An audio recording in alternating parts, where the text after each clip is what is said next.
ADHD Rewired, episode 468. This is the podcast for those of us with really good intentions and a slightly wandering attention. I'm Eric Tivers. I'm a licensed clinical social worker by training and a coach by design. I'm your host, and I have ADHD. ADHD Rewired is more than just a podcast. We are a community. We are wired for connection, and you are not alone. Go to ADHDrewired.com to learn how you can join us in our free and secret Facebook group. Get additional resources for every episode, including links to any resources we mention on today's show. You can support us on Patreon, sign up for our email newsletter. You can request podcast postcards to distribute to your clients and support groups. Learn all about our award-winning coaching and accountability groups. You can co-work with us in our Adult Study Hall virtual membership community. You can do all of these things by going to our website at ADHDrewired.com. We know that starting is the hardest part, so let's get started. Welcome back to another episode of ADHD Rewired.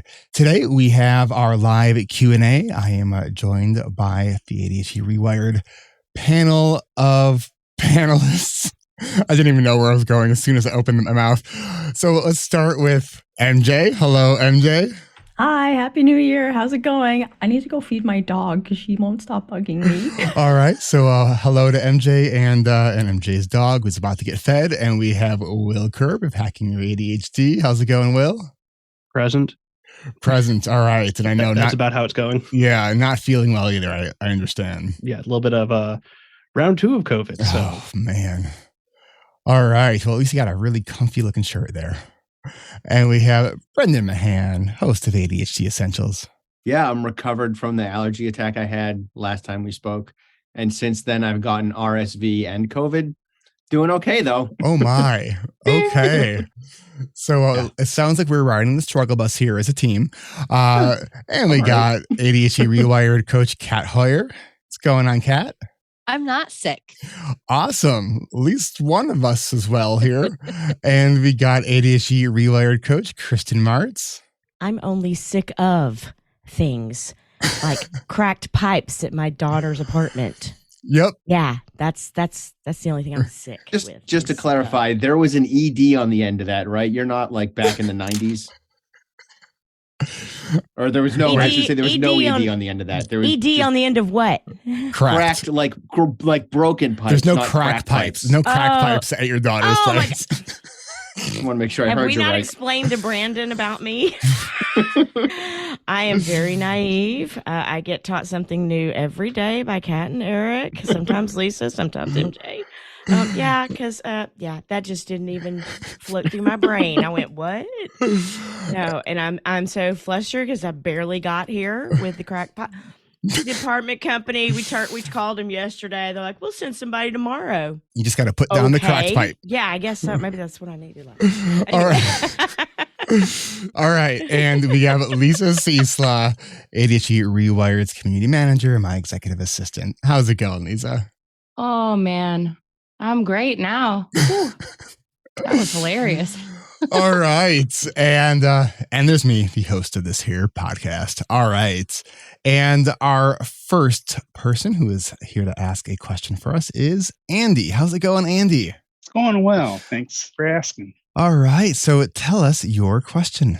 Well, I recently diagnosed with ADHD in the last year or so. I'm 60 years old, so I figured out a lot of the workarounds just to survive my whole life.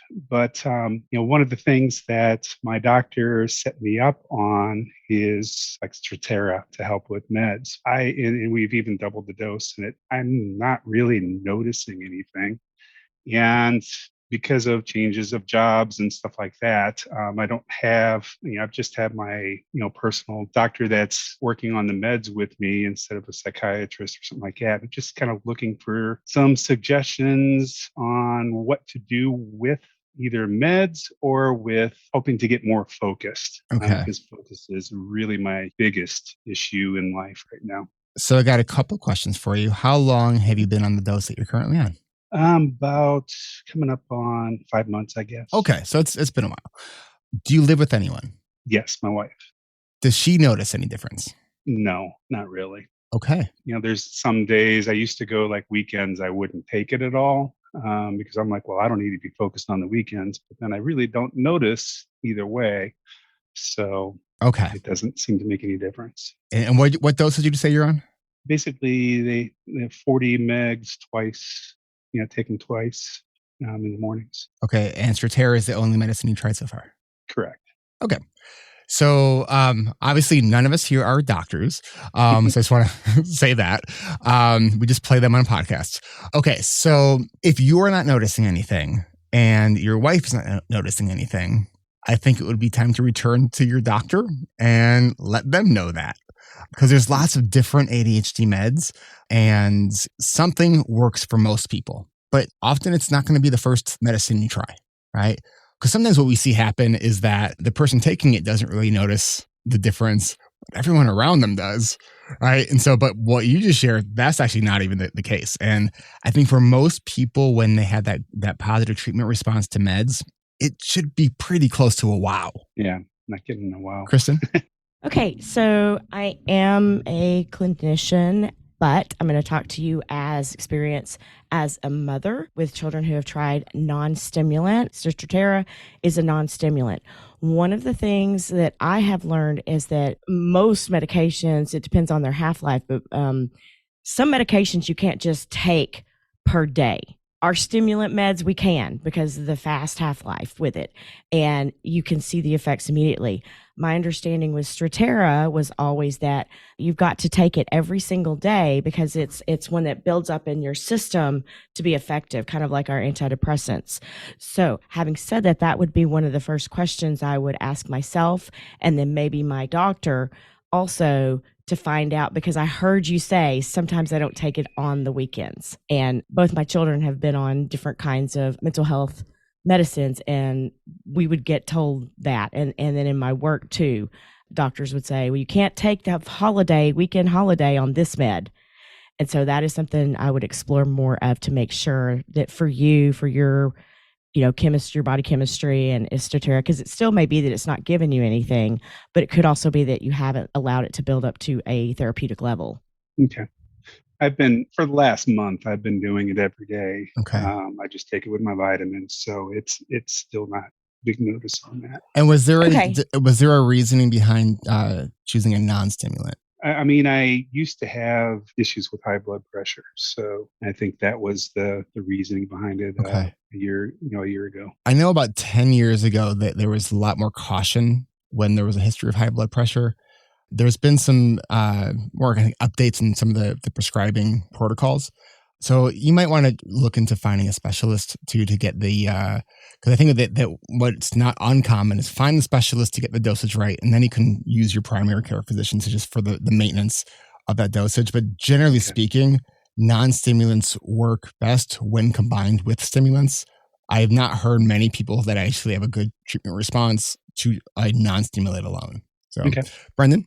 Recognizing that Andy is not the only person who is listening to the answer to this question. So this is not really for Andy. It's kind of for everybody else, because I'm going to rant about a pet peeve of mine, and it's not intended as an attack on Andy.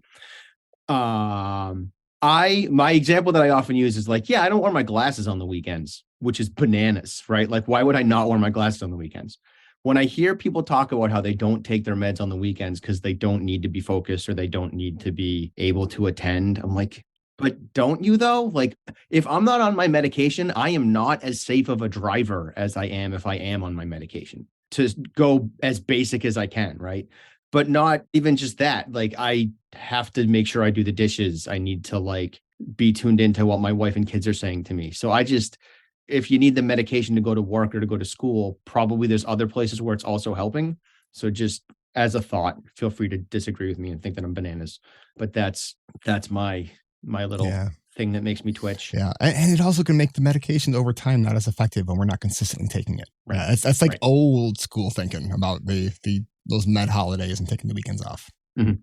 And it's also, it grows out of meds are bad and evil. And why would you put your kids on meds? And well, I put them on meds, but I don't make them take it on the weekend. I think that logic grows out of that defensiveness from parents from even still now, but more so back in the day. And it just kind of permeated everything and is not as obviously connected to that anymore. Yeah. And this whole notion of like parents being quick to medicate their kids. I have never, ever, ever met a parent who was quick to medicate their kids, including myself. When I am completely pro-med, probably like more than most people even are. Mhm. I'm not playing this like it's a personal choice. Like, try the damn meds. I did a workshop yesterday, so the stats are still in my head. And these are pre-COVID stats because like everything's a mess statistics-wise at the CDC. Massachusetts, 75% of parents medicate their kids with regard to ADHD. 75% of 75%. Of parents who have kids who are diagnosed with ADHD. Well, 75% of kids with with ADHD diagnosis. You're are not saying medicated. 75% of all the kids in Massachusetts I'm are medicated. No. 75% of kids in Massachusetts with ADHD are medicated. And I admit that statistic is pre-COVID. So like it might be different now with more diagnoses and that kind of stuff. Yeah. Let's go, Kat, and let's get another question. So I know that Andy was asking initially about medication, but and while I am definitely pro meds, there are other things that I think a lot of us do that help manage our ADHD. And Andy, you mentioned that you have your wife. So I think a lot of times if we do have a partner, that could be something without putting too much on them, kind of reflecting with them. And it's really, really, really important that we have a supportive outlet, because I speak from experience of not having that support and having someone who would berate me because of how ADHD manifested. So it's really, really important if you don't have that supportive outlet or people in your life to find others that understand ADHD. And that's where, we talk a lot about community. So I think that's an important aspect of managing ADHD. Another one I know Eric talks about, for him, it's exercise. For me, it's meditation. So we all have sort of different things that may be a bit of an anchor for us when it comes to helping us manage our ADHD outside of medication. So I just wanted to add those couple of things to it. Thanks. All really great comments. Hope that was helpful, Andy, and for everybody else. All right, let's get our next question. All right, so Russ's question is, when a life catastrophe occurs, sometimes there is a fixer mode, other times there is an overwhelm mode, resulting in complete shutdown of all life events and routines. How to get past the hyper-emotional devastation and back into regularity without too much loss or damage too. Okay, Brendan, sounds like a wall of awful kind of question. Yeah, it totally is. It's that I like the fact that you use fixer mode and overwhelm mode, because they're two distinct modes that we need to start paying more attention to as human beings. We process information emotionally, and we also process information in a more cognitive, intellectual, academic way. When we're in fixer mode, we're more cognitive. When we're in overwhelm mode, we're more emotional. And in order to move from emotional processing to cognitive processing or intellectual processing, we have to process the emotions. It's part of how you get up the wall of awful, is you've got to accept the emotions that are happening, acknowledge them, don't fight against them. Just think like, yeah, I'm pretty scared about this. I'm pretty anxious. I'm feeling humiliated. I'm feeling like overwhelm is a vague term, right? So we want to get more specific than overwhelm. What does overwhelm mean? Are you anxious? Are you feeling rejected? Are you feeling guilty and shameful because you keep making this mistake over and over again, and now it happened a fifth time or whatever, and it's catastrophic? Like, what's going on? Are you seeing a pattern, and that pattern is bringing up a ton of emotions? So, Brendan, are you saying that deal with the emotion and dealing with the emotion is not necessarily dealing with the issue itself? That's the work to get out of overwhelm mode and to get past the wall. I think that's a really important distinction that I think that when we're trying to manage whatever the stressor is, it's and this is something that came from that was highlighted really well in the book Burnout. Talk about like to deal with stress. It's not about dealing with the stressor. It's about actually dealing with the stress itself, the actual physical components of that stress. They talk about completing the stress cycle, right? So if we get this flood of emotion and we're just sitting there in it, we're literally then sitting there in it. Like we have to move. We got to do something physical to get that, to process those physical emotional states. So I hope that was helpful. Let's take a quick break. And when we come back, it looks like we have a question dealing with the gloomy days of winter. So we will be right back. Support for ADHD Rewired comes from ARC, ADHD Rewired Coaching. Learn more about our coaching and accountability groups and how you can join us for our next spring registration event on Thursday, February 23rd at 12 p.m. Pacific, 3 p.m. Eastern by going to coachingrewired.com and adding your name to our spring interest list. This will be your last chance to get $500 off select sections with ADHD Rewired coaches Kat Hoyer and Kristin Martz. The deadline to submit all pre-registration submissions is at 11:59 p.m., the day before our registration events. So go to coachingrewired.com to get started. Does it feel like you're constantly being swept away by the whirlwind of scattered lists, to-dos, and unfinished projects? Does the thought of planning ahead make you anxious? Or do you actually enjoy planning? But when the days and weeks arrive, you find yourself resistant to sticking to those plans, or you end up forgetting about the plans you've made. In our award-winning coaching and accountability groups, we empower our members by creating a safe and supportive environment that's shame-free and judgment-free. Our members not only learn how to better manage their calendars and create ADHD-friendly routines, they also learn how to ask better questions, set better boundaries, and communicate what they need to succeed. I've learned that I don't need anybody else to define what successful means to me, and that I am pretty darn successful on a daily basis. Yeah, learning to plan. Planning was probably my biggest thing, and the importance of, daily planning and thinking that through, whether it's the night before, the day or the morning of, and then also like yearly planning and how much that's going to affect me in the future. Another thing about this group is that you learn and are held accountable for actually practicing the skills over and over again. And so that's been really, really helpful. I really feel this way, that this changed my life.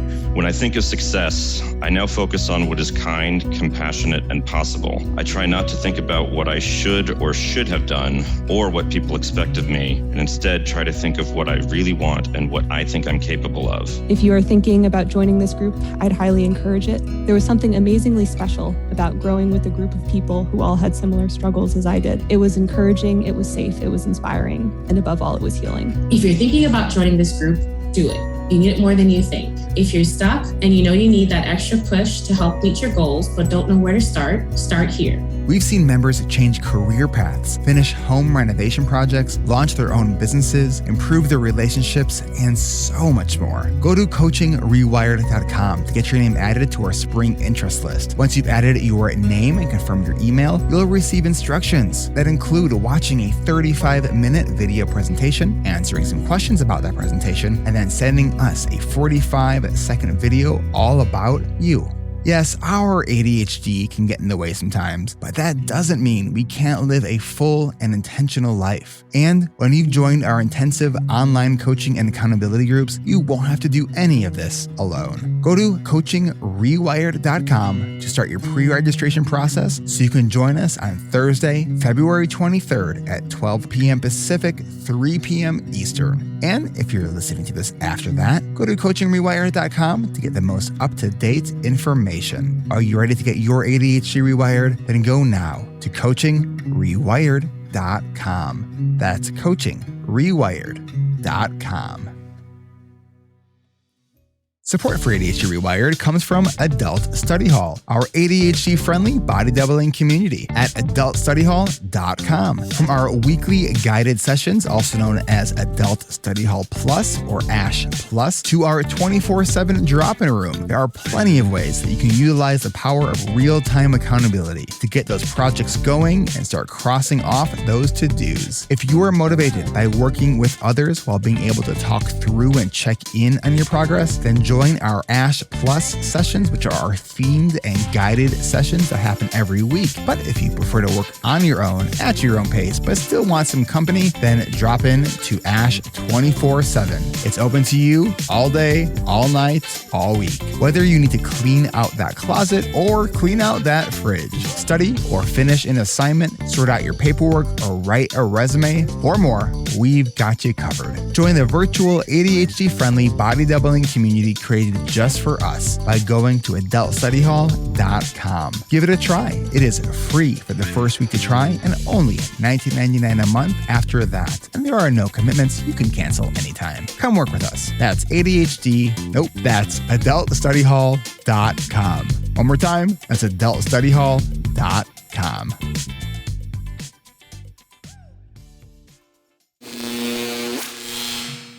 All right, let's transition back. Who wants to do it?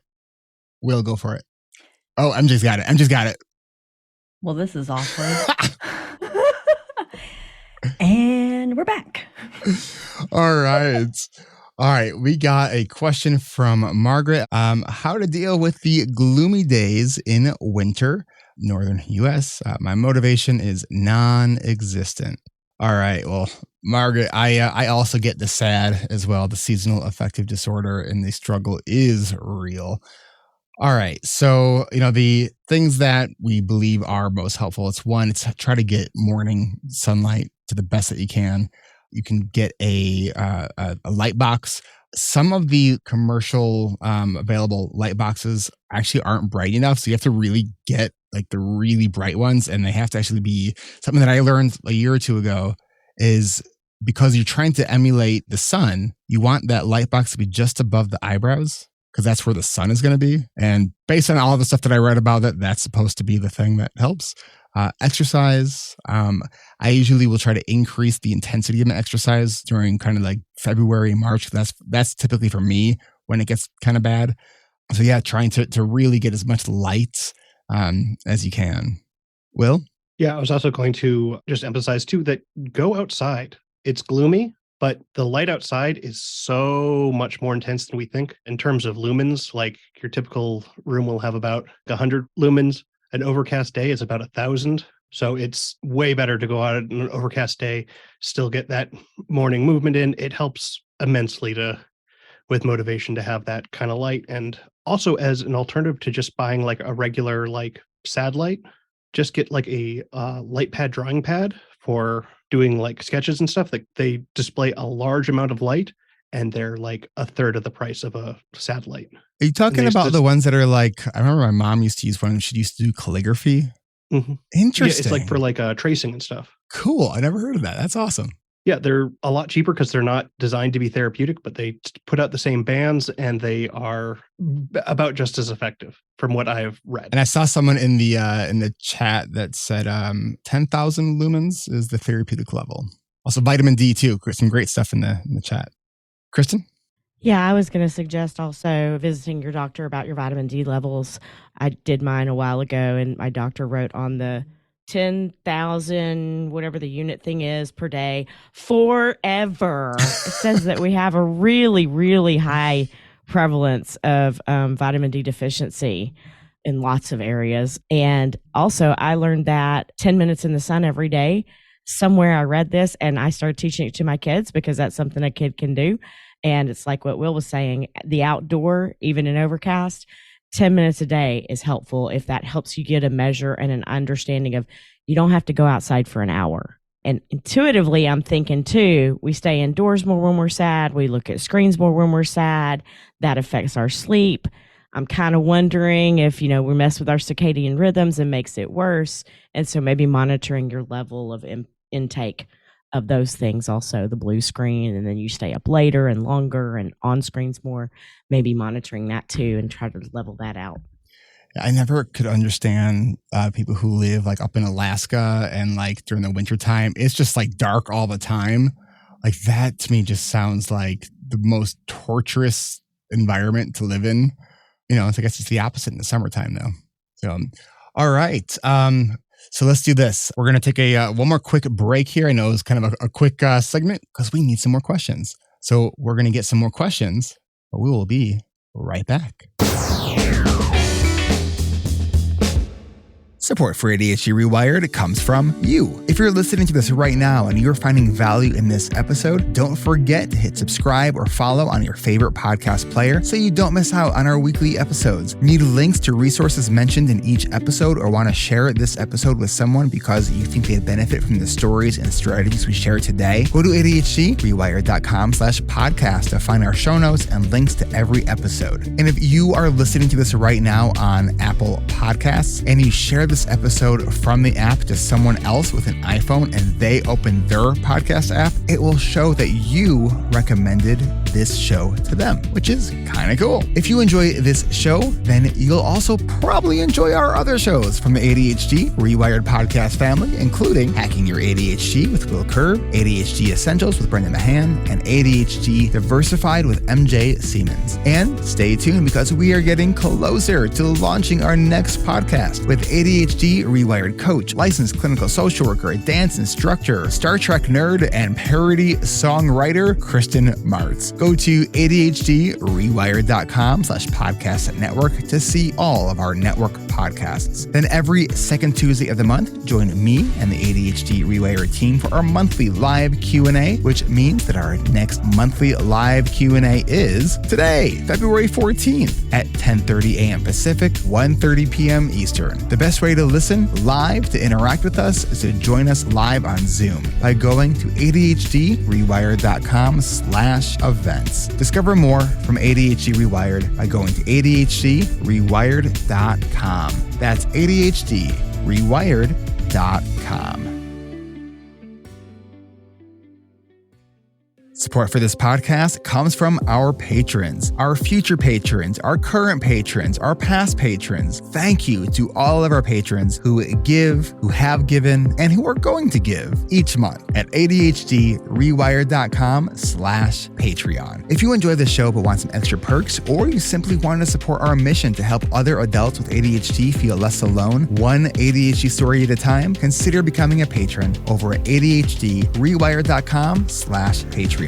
Support can start at any amount that makes sense to you, and you can get ad-free episodes when you become a patron at $5 a month. At $25 a month, you can join me for our monthly coaching call every fourth Tuesday of the month at 1 p.m. Pacific, 4 p.m. Eastern, which means our next monthly coaching call will be on Tuesday, February 28th. Many of our patrons give simply because they want to support the work that we are doing, and thank you if that is you. The Patreon contributions get put right back into this podcast to cover maintenance costs, hosting, editing, and my team, and we really do appreciate your support. So if it's in the cards for you right now, consider becoming a patron by going now to ADHDrewired.com/Patreon. And thank you so much.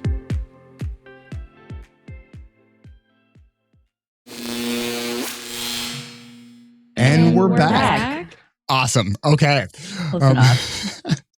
All right. So we got Juliet is asking, Juliet wants to hear from us about our morning routines. Oh, and she's also willing to go live. Great. Hi, Juliet. How you doing? Hi, good morning. How are you? Doing great. All right. So morning routines. Who wants to start? Okay, then. Will's going to start. I can hear crickets. Yeah. There's like morning routines. We have those? Yeah. I'm trying to figure out where to start because if I like go from like getting out of bed, there's obviously the bathroom essentials and stuff. Sometimes I will do a cold shower in the morning because that is something I enjoy.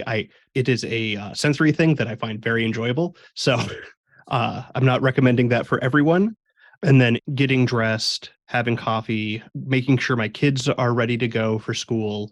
For me, with the morning routine, it's about being like, okay, how am I getting ready for the next step in my morning? It's less about the things I'm doing. It's about being like, okay, kids, do you have your backpacks ready? Do you have socks with you? Or do you have to go back up to your room? Every morning that conversation takes place. Yeah. We should really just keep socks downstairs. That would actually make a lot more sense. And the same goes for me. It's like, am I going to be ready to go out the door in 10 minutes? Am I going to be ready to go out in 5 minutes? And doing all the steps in between, and less about the individual things that need to happen that morning. Because the only thing of the routine are like, okay, I'm going to have coffee. I'm gonna, I drink athletic greens in the morning, have that with my coffee, and that's about it for like, those are like, they have to happen. Like, because I would like to have more like, oh, I'm gonna shave every morning. And that does not happen every morning. I guess the other one that too, I do try to get outside in the morning to get some light in my eyes, which is helpful with my dogs who also need to go outside in the morning. So I think that dogs are great for ADHD. Yeah, it's anything that builds that mandatory routine in. Kat, what about you? So, piggybacking on exactly what Will just ended with, that mandatory routine, one of the things that helped me the most with my morning routine was when I started breaking it down into phases. So, initially, it was these are the things I have to do to keep myself and my family, that means my son and my pets, alive. Then it was what would be, kind of the next level of urgency. And then the other like nice to do's. Like I'd love to meditate and read and do all of those things. But when I started breaking them down into phases, it made it a lot easier. And of course, I add novelty with that by using apps that will count it down and I get to tick them off. Routinery is the one that I love to use right now, but I'm sure at some point that will get boring and I'll start to use a different one. The other thing is I accidentally have, instead of using the word phase, I typed the word, it like was a spell check thing. So I probably wasn't even spelling phase, but it changed it to party. And I liked that so much that now I just call it a party. And then I call it, like when I feed my animals, I call it the hobo zoo, which is, won't even go into why that is. But I kept trying to spell zoo and it kept spelling it XOO. And I kept that on there too. So now it's the Hobo Zoo Party. And it's just like I add those like fun things to it. And I just have a lot of fun in the morning with all of those silliness things. So yeah. And dance in the morning. Awesome. So I have sort of two variations of my morning routine. One is when my son is at my house and the other one is when he's not. And when he's not, I typically need more accountability around my morning routine because my son, in a sense, gives me great accountability because I have to get him going, getting out the door. So my morning routine starts with, I usually wake up between 6:30 and 7. I go to the bathroom, wash my hands, put my contacts in, get my son up if he's there. I start making breakfast. Now, for my breakfast, I like 99% of the time, I make the same breakfast every morning because I don't have to think about it. My son likes a rotation of 3 different things, which is fine. So there's not that much variability is kind of what I'm saying with that. There are some days he has band, so I got to get him out the door early. When that is the case, I make sure that I pack my stuff to go to the gym the night before and get my lunch packed the night before. Because otherwise, I will come back home with every intention of just doing the thing real quick and then leaving. And I never leave. So having that urgency to get out the door is also helpful. And, I try to get exercise at least 4 times a week and with some accountabilities. And sometimes that's just like sharing a picture of what I'm doing. But that's kind of the gist of my morning routine. Anyone else have anything you want to add?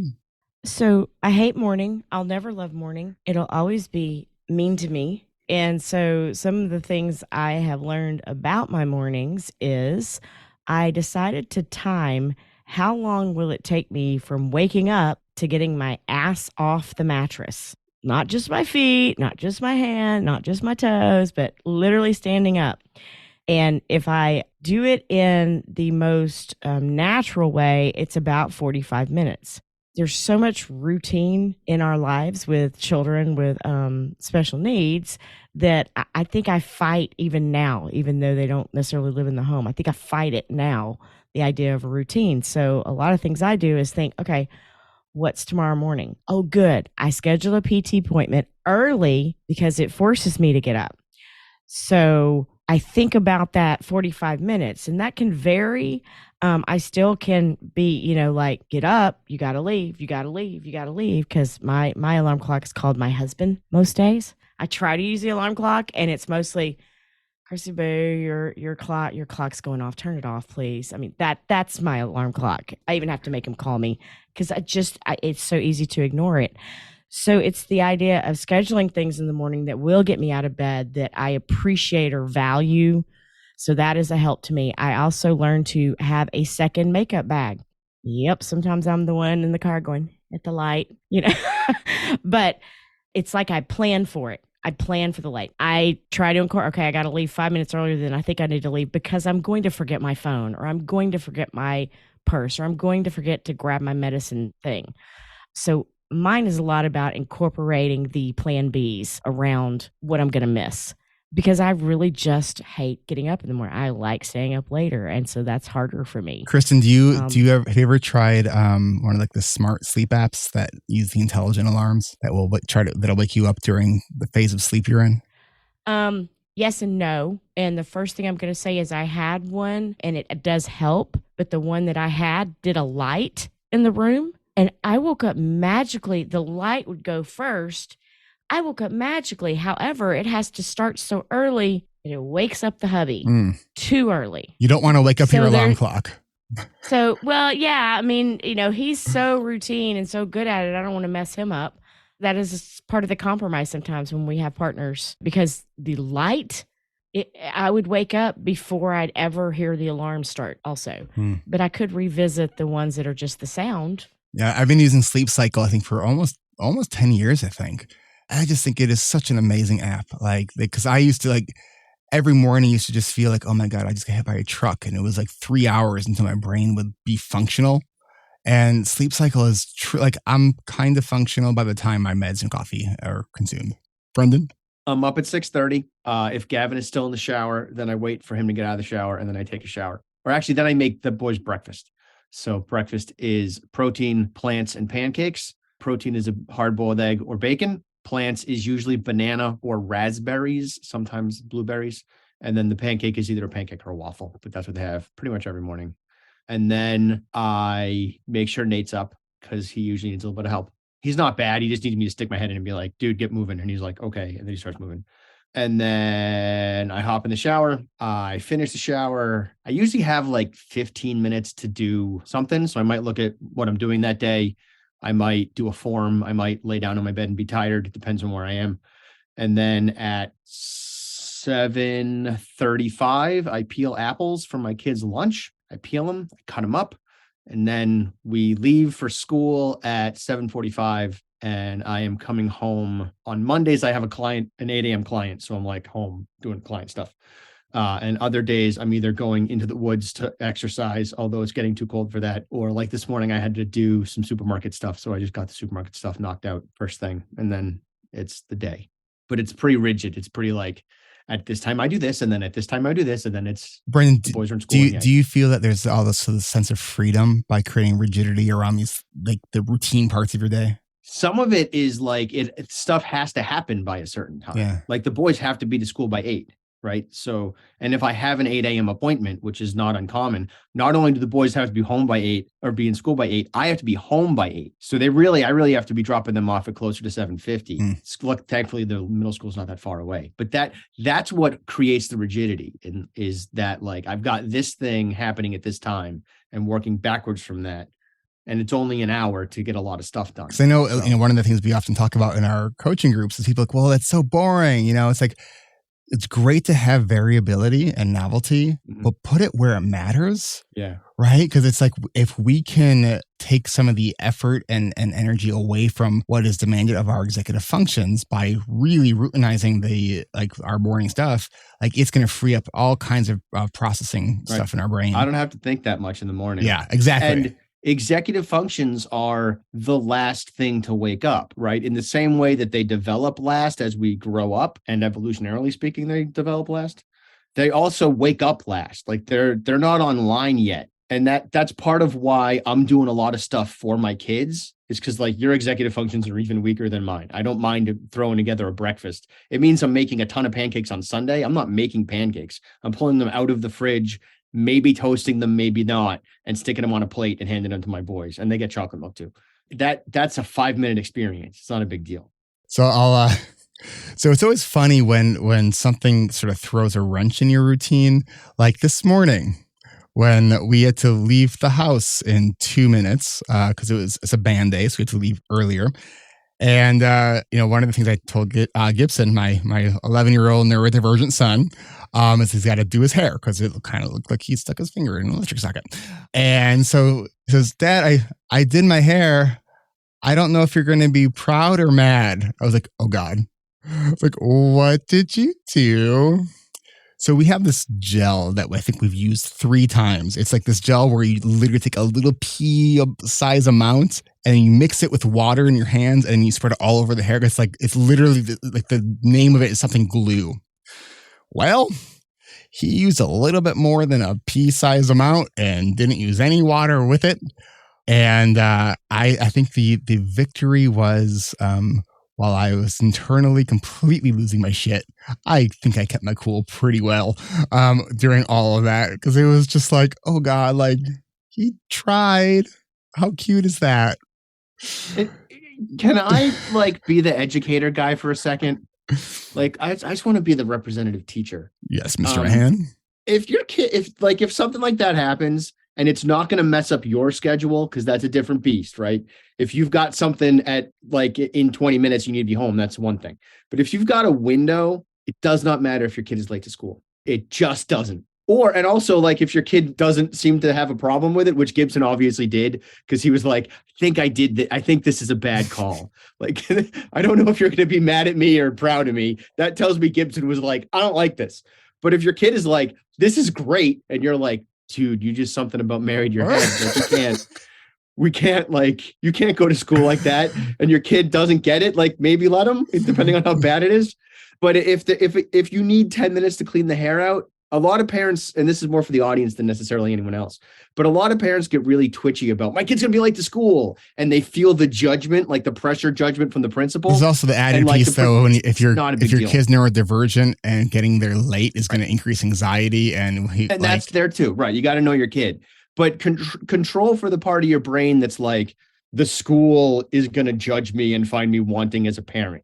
Because that comes up a lot for a lot of parents who may not even know it, and it doesn't need to come up. So I have a follow-up question, please, because I just went back in time, 20 good old years, and, more so than just doing your hair, I'd get one kiddo ready, the outfit on, and I'd turn around and try to get the other kiddo ready, and the panties would come off under the dress, and we wouldn't discover it till we were getting in the car. It was like, get back in the car, do that.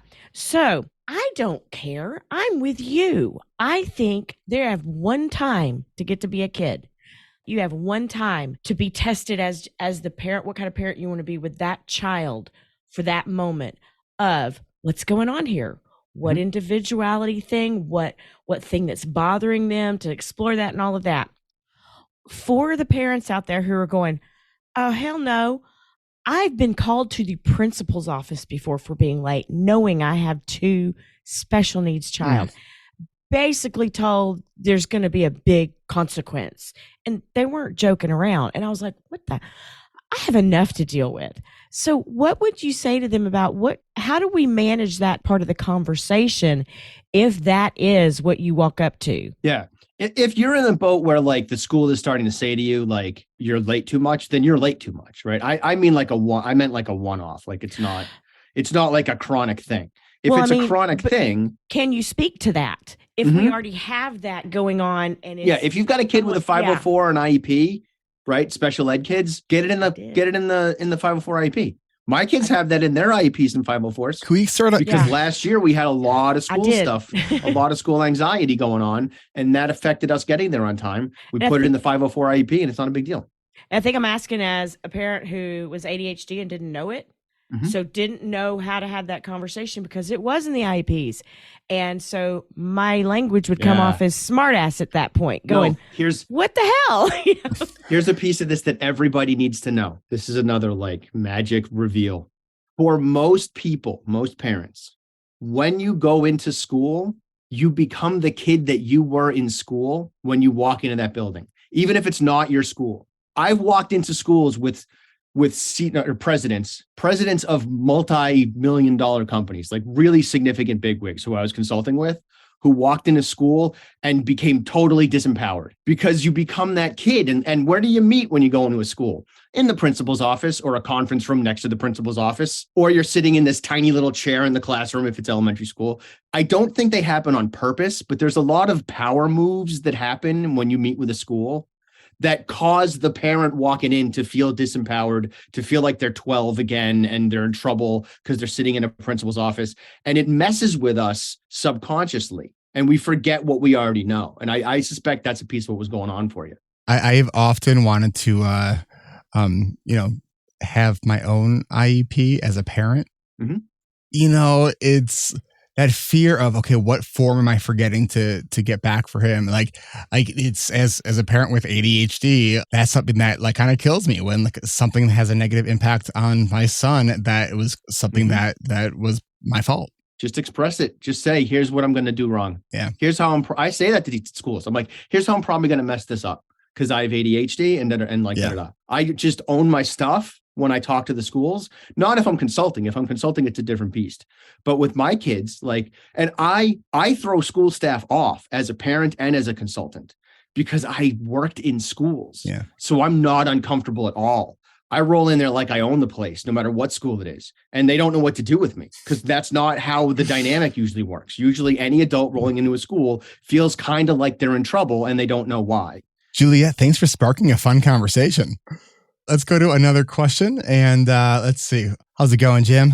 What is your question? So I work in a college counseling center and I've got an executive functioning group with students. And accountability is kind of the next thing that's kind of I'm wondering about. How do I help students be more accountable? What are some ideas? How do I work that out? Yeah, I got a couple of thoughts here about accountability. All right. So the first thing is they have to want it and they have to seek it. One of the things that I often see that people get wrong when they are trying to create these accountability structures is what they're actually doing is creating codependent structures. And so this idea of like, oh, I got this thing due. Will you call me to remind me to make sure I'm doing it? Like that's codependence. That is not accountability, right? Accountability is, hey, I got to start working on this paper. I'm going to send you a text showing you a picture that I've actually in front of my computer at this time. If I don't text you to show you that at this time, could you check in with me? Like that's where we're talking about accountability, right? Accountability also isn't anyone that's going to make you do something. Accountability is a mechanism to help you sort of verbalize and communicate whatever it is that you need to do. And if you didn't do the thing, like that's also okay. The idea is to then let's explore, let's follow up. In our coaching groups, we call it compassionate ass kicking. It always has to start with compassion because when you're dealing with ADHD, the amount of shame that we often carry from screwing stuff up, it is real. It is real. It is pervasive. And if not, I think handled with care can lead to even more mental health challenges, right? So it starts with compassion, but it can't end there, right? So the ass kicking part of it is, okay, like you didn't get the thing done. We get it. Like it was hard. All right. Is this still important to you? What's plan B? When's the next opportunity you can do this? So kind of asking those follow-up questions. Really, it's try to make that account, especially with college students, make it easy. Make it easy to be accountable. If you have to give some whole long report about what you did, like that's not going to happen, right? But if you can set up that accountability as simply as taking a picture of something, like let's say someone's having a hard time getting to class on time or showing up for their classes, maybe just taking a quick selfie, like when they're in class, just to show that they want to do that. But really, it's important that those things are empowered for the students. And I'd also say, and this is something we learned through our coaching groups, and this is with adults, is if you're doing accountability, have more than 2 people in the group. Because, if they all have ADHD, you need backups, right? Because someone's going to have an ADHD kind of day and go radio silent or, whatever. So having a couple people, if they're part of an accountability team, can be really helpful. How does that sound to you? And do you have follow-up questions? Fantastic. Wonderful. And you've obviously got good experience and passion for it. So I appreciate well, awesome. I wish there was something like that when I was in college. My support strategy was Adderall. That was it. MJ? I don't have much to speak on this, but if it were me back in college, because I went through college the first time and I dropped out, and I went through the second time and I passed, both times not knowing that I had ADHD, but knowing what I know now, if I want to be held accountable, yes, I agree that I have to be the one seeking it. And I would want to be encouraged to do the thing versus being reprimanded or told, do this thing or else. Because I feel like when that was happening with me, that was more of a deterrent to actually do the thing versus like, oh, I actually want to try to finish this assignment. To what Eric said, like a lot of compassion with that. But of course, it doesn't stop at the compassion. It also has to start with maybe encouraging students to like have them ask themselves the questions of like, well, what can I do with this, or what's a different way that I could go about doing this? Something that I wish that I had as well was being encouraged to ask those questions of like, what are the alternatives of doing this thing to get to the same ending, right? Because 2 + 2 = 4, but so does 1 + 3. So does 3 + 1. So if it's still the same result, encouraging them to figure out different ways that they could still reach that same thing is something that I wish that I had, instead of it just being this one rigid thing. Because then I would have been more inclined to be accountable and be like, oh yeah, I'm going to try it this way. Like, I'll get back to you on how that's working. And Jim, I actually have a follow-up question. If you're doing an executive function group on at your college campus, can you also organize like co-working spaces for those students? So they're just getting together so they're doing their own work, but together? Yeah, maybe. That's the kind of ideas I'm looking for. What could I do? And if there's an idea, I'll follow it through to see if it's possible. Because we do have our adult study hall, which is a virtual co-working community. So it's people just hop in and kind of do their work while they're on Zoom. And it's one of these things where it's like, is it really that effective? And for a lot of people, it really is that effective. Not for everyone, but no strategy is going to work for everybody. Yeah. So I could have rooms set aside, but also maybe a Zoom part of that, right? Absolutely. Cool. Kat.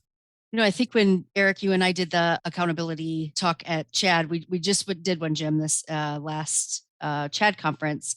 And I think the piece out of all of it that was the most impactful for me to hear, even though I teach this and I practice it and all of that, I pulled up our talk, and it's the piece that says accountability is simply accounting for what you did or didn't do based on previously shared intentions. And I just think that simplifies it down into like such a easy to understand model. Brendan. I just want to play with codependency for a second. Because you said, like, if a kid is like, remind me, I think that was your example, like, remind me to do blah. You were like, that's codependency. That's not accountability. I agree.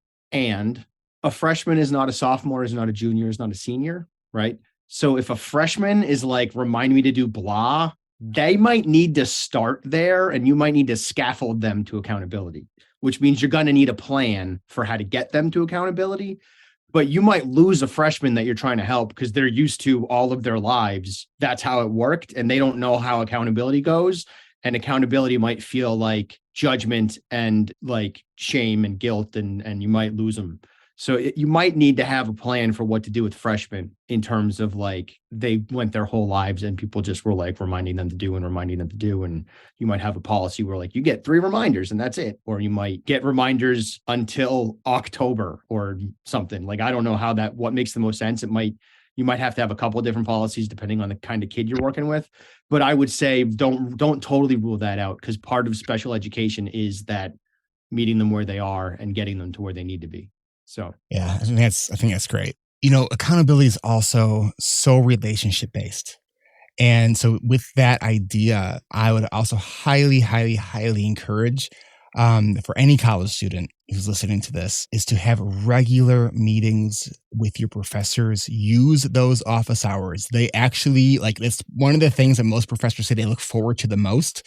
And they are frustrated when students don't use the office hours because they want to build those relationships with those students. And the other, if a student's like, well, I don't really want to do that, explain to them that even though your grade is based on a percentage, it is a human being who is actually inputting that percentage into the computer to give you your grade. So if you are on the cusp of 2 different grades and you have shown a lot of effort and you have engaged with your professor and you show up to the office hours, there's a good chance that you might get that little bit of a boost. Like, oh, that paper was an 88. It was a 90. They put in a lot of effort into this, right? So I think that's also a really important point, that relationships matter in terms of accountability. Thanks, Jim, for your question. Thank you. All right, let's go to another question. Please explain and tell how to prevent and get rid of doom piles and or boxes. Sounds like a decluttering question. So the way I am dealing with that, next Saturday and the following Saturday, I have scheduled a professional organizer coming to my house finally for the first time. This has been something I've been saying I'm going to do for years. So that's one way. Kristin, do you have another one? Oh no, that was a joke going, ask me, ha ha ha. Yeah, no, I'm Queen of Doom Piles. I don't have Doom Piles. I have Doom neighborhoods and Doom cities that I work on.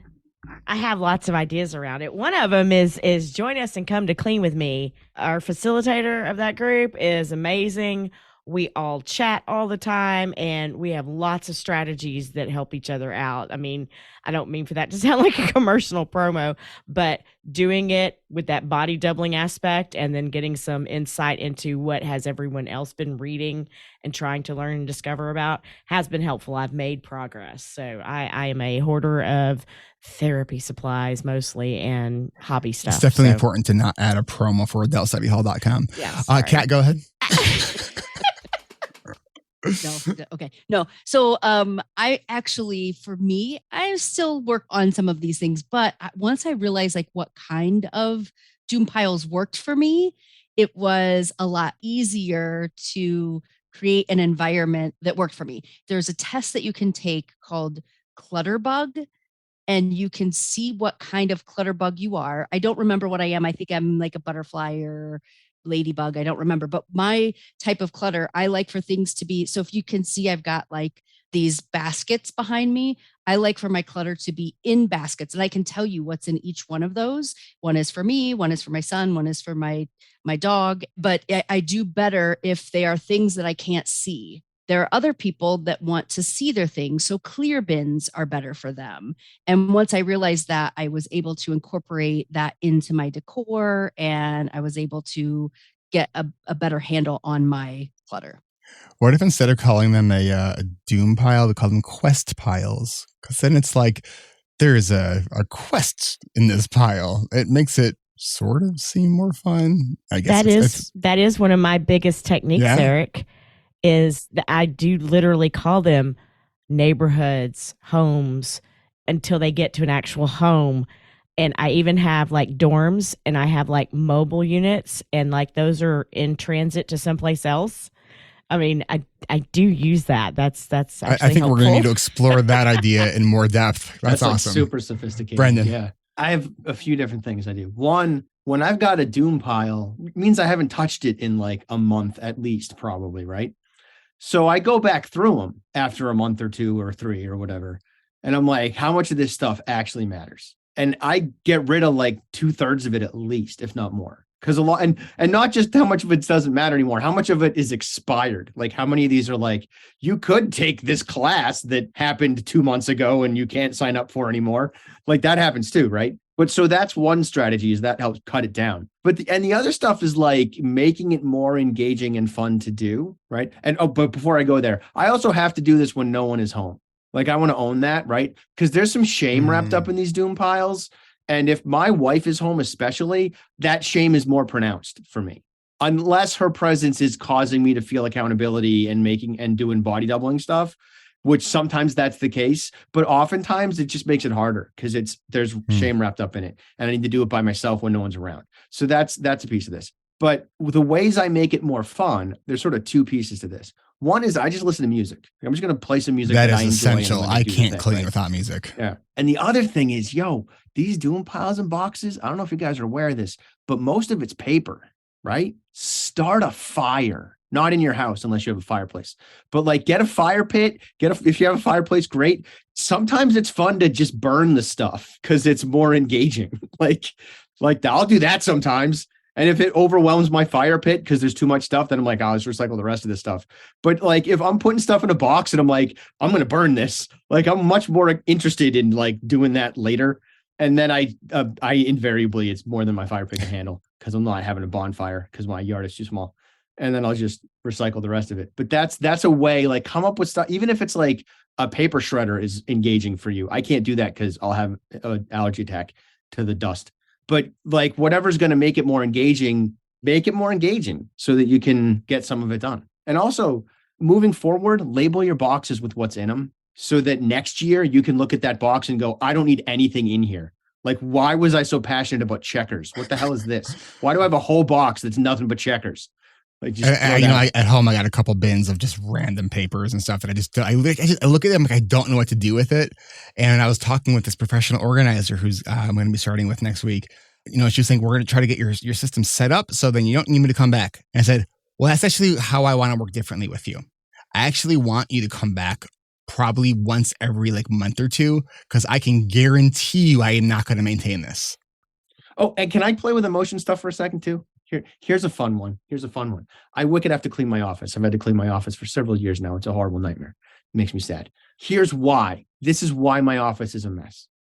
It was great. It was lovely. It was wonderful. We had to clean a different part of the house. A lot of the stuff in that part of the house got shoved into my office and everything fell apart. My wife knows to not do that again because she didn't realize it was going to mess me up as much as it did. I feel that. Somewhere in some box in this office is my application to be a licensed special education teacher, which part of my brain feels like I need to complete because what if? I've been doing this for 5 years now. I'm not going to be a special education teacher. That's dumb. Cognitively, I know that I can throw that box out and it won't matter. But emotionally, I feel like I need to be really careful about what I just pitch, because what if I pitched that? That's a lot of work to have to redo, except I would probably have to redo it anyway because it was 7 years ago. And I'm not going to do it. Do you know what I mean? That ADHD irrational emotionality happens to all of us. So try to think your way through it if you can. Once I have time to tackle this office, I'm just pitching stuff. I'm not going to worry about that special education thing. But that held me back for a long time. MJ.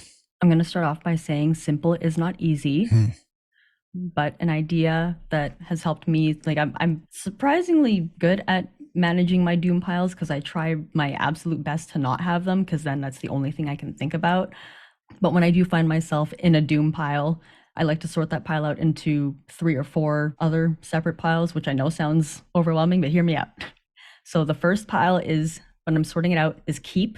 The second pile is rehome. So maybe the thing that I'm finding in that doom pile doesn't actually belong there. The third is, and it needs to be in a box, 30 to 90 days. If I haven't used the things in that doom pile for a certain amount of time, it goes there, and I seal that box, put a date on it. If I haven't used what's in that box that's been closed and sealed for, again, between 30 and 90 days, it depends on the rule that I set, it goes to donation, because then it is gone. And then, of course, the last pile is just immediate trash. And that I find that when I have a doom pile, then I'm like, where did all this come from? It doesn't even have any rhyme or reason. Is what am I keeping? What am I rehoming or repurposing? And does it belong in that space? 30 to 90 day rule of in a sealed, closed box with a date on it, and whatever immediately needs to go. Because the advantage that I've found for me doing this is having that box of things that I don't know what to do with, but I also haven't used them in a while. If I can replace them for less than $10, then that's fine. Because maybe there were things I only needed once or twice a year. And that really just helps to sort out with, what am I going to keep? What do I really need? Am I keeping things just in case? And I think I said it a couple monthly Q&As ago, is what is the cost of storing those things? It's not just the space, it's the mental space, it's the emotional space. That idea of the just in case. I remember when I was moving about 4 years ago, and I was listening to the Minimalists, and that just in case thinking, I did not realize how pervasive that thought was in my brain when it came to keeping stuff. And so, Angela, what you had said is what's the cost of replacing it versus what's the cost of keeping everything just in case, right? And so if something is, maybe $10 to replace, and you have, 5 of them, there's nothing wrong with the thing that you're getting rid of. Just get rid of it, and it's because it's all that stuff. It's not benign. When you have so much stuff, then you have so much stuff. And it's hard to do the stuff that you actually want to do because you have stuff everywhere, right? Man, no, stuff is hard. It just is. It's hard to, I love the whole adage of we need this whole industries of containers just to organize all the stuff we don't need anymore, right? All right. I know we have a couple other questions here. One was about ADHD and depression. The other one was about overwhelm. I'm going to invite those 2 people to come back next month so we can answer those questions for you. I want to thank everyone for asking your questions, all of our panelists, and I want to hand it over to Will for our moment of dad. This one comes from my 7-year-old. What should you never eat on New Year's Eve? A firecracker. Nice. There it is. There's Kristin. Sorry, I wasn't unmuted because I know y'all love it because I laugh wholeheartedly at the dad jokes. They're awesome. All right. I love you, Will. You make my week. You make my month every time. That marks Eric, I need to take that air horn off of that thing. Oh my God. That marks the end of our monthly live Q&A. We will see you back here next month, same time, same place. Thank you, everyone. And if you haven't subscribed to the podcast, don't forget to do that. And we'll catch you next month. Thanks, everybody. This is Eric Tivers. Thank you for listening and congratulations for making it to the end. ADHD Rewired is more than just a podcast. We are a community focused on learning, growing, and connection. The website is ADHDrewired.com. You can find time-stamped summaries and additional resources for each episode. Apply to join our free and secret Facebook community. Learn more about our award-winning intensive online video-based coaching and accountability groups. Join the Adult Study Hall virtual co-working membership community. Find all the other podcasts on the ADHD Rewired Podcast Network. Sign up for my email newsletter to get exclusive content that you won't hear anywhere else. And use the search tool to find episodes on specific topics. You can do all of this at ADHDrewired.com. While you're there, click on the Patreon button.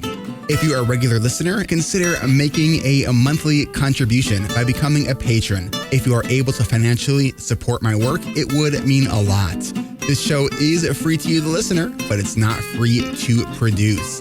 Plus, patrons get cool perks like ad-free episodes and access to recordings of coaching calls, and $25 a month patrons can join me once a month for a group coaching call. You can follow me on Twitter at Eric Tivers. You can like our Facebook page at facebook.com/ADHD Rewired. If you're a coach, therapist, or related professional, connect with me on LinkedIn at linkedin.com/Eric Tivers. Subscribe to ADHD Rewired on YouTube to see selective interviews and other videos I've made. Podcasts change lives. You can make a difference in someone's life by spreading the word about this podcast. Mention it in your online communities on Facebook, Twitter, Reddit, or wherever you hang out online. And be sure to share it with your friends, family, your therapists, your coaches, doctors, siblings, parents. And if you, your coach, therapist, doctor, or ADHD support group leader would like a pack of podcast postcards to hand out, you can request those at the website, ADHDrewired.com. If you are a member of CHAD, ADA, or any other ADHD support group, please be sure to tell them about this show and all the shows on the ADHD Rewired Podcast Network. You can even show them how to download it on their phone. And if you really loved this particular episode, please hit share on your podcast player. I'm only one person, and I do count on you to help spread this message. One of the biggest things that you can do to support this podcast and help other people discover it is to leave an honest rating and review on Apple Podcasts or any other app that supports reviews. And don't forget to hit subscribe so new episodes are automatically pushed to your favorite podcast app. Looking for more ways to listen and learn? Get a free audiobook and a 30-day free trial at Audible by going to audibletrial.com/ADHD Rewired. Here is my list of must-listen-to audiobooks updated July 2021. Nonviolent Communication by Marshall Rosenberg. Attached by Amir Levin and Rachel Heller. Atomic Habits by James Clear. The 5 Dysfunctions of a Team by Patrick Lencioni. Crucial Conversations by Carrie Patterson. The Coaching Habit by Michael Stainer. The Body Keeps Score by Bessel van der Kolk. Rest by Alex Sujong Kim Pang. The 5-Second Rule by Mel Robbins. Make It Stick. The Science of Successful Learning by Peter Brown. The Productivity Project by Chris Bailey. Meditation for Fidgety Skeptics by Dan Harris. Change Your Questions, Change Your Life by Marilee G. Adams. I always recommend to my coaches and admin that they read that book. The One Thing by Gary Keller, a required reading for all of our coaching group members. Procrastinate on Purpose by Rory Baden. The 4 Tendencies by Gretchen Rubin. The Art of Asking by Amanda Palmer. And if you're looking for something a little bit more magical, I have fallen in love with the Harry Potter series, and the narrator, Jim Dale, is amazing. And of course, if you haven't yet boarded the Brene Brown bus, all of her stuff is great, starting with Gifts of Imperfection, Daring Greatly, Rising Strong, and The Power of Vulnerability. And if you're an entrepreneur or leader, be sure to check out her book, Dare to Lead. Do you have something that you would like to share? Click on the podcast tab at ADHD reWired, click the button to be a guest at the top of the page, and schedule a 15-minute interview. This is Eric Tivers, reminding you to keep learning, growing, and connecting. Self-care is not selfish. No matter what you get done or don't get done, you are still enough. And no matter how hard it feels, we can do hard things. And we don't need to do them in the hardest way possible. Thanks for listening. I'll catch you next week.